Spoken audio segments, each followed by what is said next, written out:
Hello, 8th graders. Today, as we continue to study George Washington's presidency, you're going to learn about the 2 C's. He's going to do 2 things today that are very important.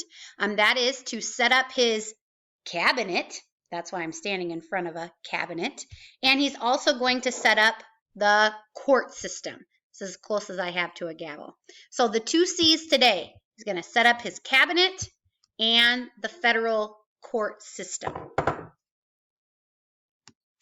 Before we get into reading, hope you have your book open to page 246. But before we get into that, I want to talk about the word precedence. Precedence is like a tradition that you're going to set that will kind of shape how things are done. So I'm going to give you an example from my family.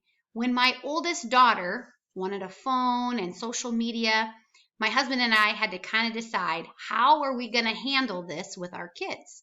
So we decided they'll get a phone when they're done with 8th grade, and they can get Instagram a couple weeks after that, after they've showed us that they can be responsible with their phone.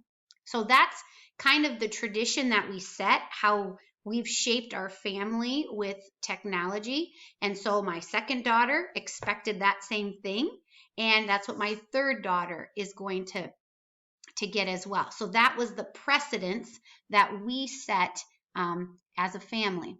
Today, we're going to talk about George Washington kind of shaping the office of the presidency.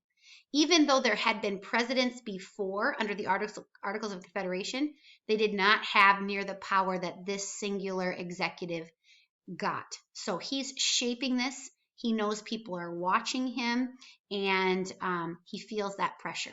We're going to read just page 246 together, so follow along as I read this. Under the Articles of Confederation, the United States had several presidents. Their job was just to lead Congress, and they were not strong executives. The government under the Articles was weak and ineffective. We've talked about that. When the delegates met to reform or change the government, they wrote a whole new constitution that included a strong executive branch headed by a single president. So a whole new position. On April 30, 1789, George Washington took the oath of office as our first president of the United States under the new Constitution, and John Adams was his vice president. Washington knew that his actions and decisions would set precedents or traditions that would help shape the nation's future.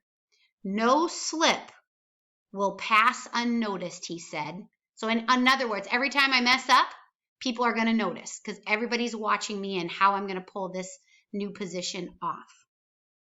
Washington worked closely with the Congress to create an effective government. And in those first years, the president and the Congress created departments within the executive branch, the cabinet, and they set up the court system. So there's our 2 C's. He also set the standard for how long a president would serve and for how the nation should relate to other nations. So some other precedents that he set. All right, what I'm going to have you do is I'm going to have you continue to read page 247 to 248. As you do that, what I would like you to do, I'm going to pull up your assignment here.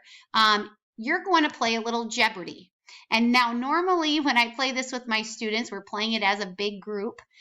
So you're going to play Jeopardy on your own.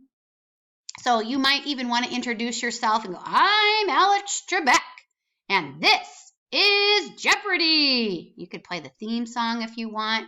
Just know that's what we would be doing if we were at school. But the directions say to read the rest of this up to page 248. And as you read, you're going to look for answers because you have to actually write the question. So I've given you the answers, and you have to write the question because that's what they do in Jeopardy. They put their answer in the form of a question. So for example, if that was my favorite teacher, you would buzz in and say, Mrs. Patma, right? So here are the answers, and you tell me the questions. These go in order, so you should be able to read just like we do in class. Just read carefully. Remember, that's the most important part. The reading is the most important part. And then answer those answers with questions. When you are done with that, you can stop on page 248. I have a quick video for you to watch. It's about 4 minutes long, and here is the login information for you. And I'm going to ask you to compare and contrast these two sources, okay? Compare and contrast the video with the book. So follow these directions down here when you get to that point. Final two announcements. Stamp for Friday. Remember, you need that stamp on Friday. And if you haven't turned in your devotions and extra credit assignment, some of you, those of you that didn't do that assignment, you still need to turn it in so it doesn't come up as a missing assignment. So go ahead and hit to Classroom and turn that in. It wasn't required, so you're fine, but make sure you turn that in. And if as always, if you have any questions, you can email or text me. That will be at the bottom of your agenda, and you can meet up with me at a Google Meet between 1 and 3. You can pop on over to my link that's found in Classroom and ask me any questions that you have. All right, thank you, 8th graders.